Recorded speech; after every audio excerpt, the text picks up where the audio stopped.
Hi all, Friday morning காலையிலேயே கொஞ்சம் சொதப்பலோடு தான் ஸ்டார்ட் ஆச்சு.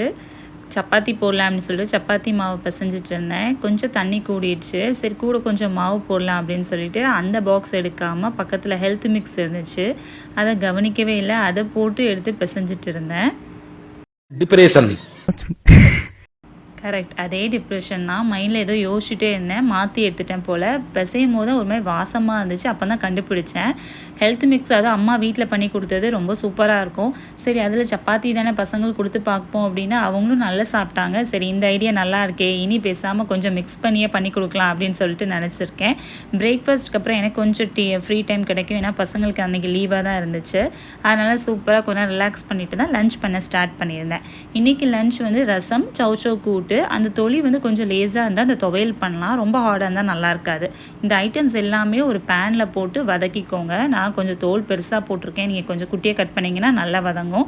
நல்லா வதக்கி எடுத்துட்டோம்னா இந்த துவையல் ரொம்ப சூப்பராக இருக்கும். நல்லா சூடான சாதத்தை நல்லெண்ணெய் விட்டு இல்லை நெய் விட்டு அந்த துவையல் பிசைஞ்சு சாப்பிட்டோன்னா சூப்பராக இருக்கும். இன்றைக்கி எங்கள் வீட்டில் லஞ்ச் வந்து இதுதான், ரசம், சௌச்சோ கூட்டு, துவையல்.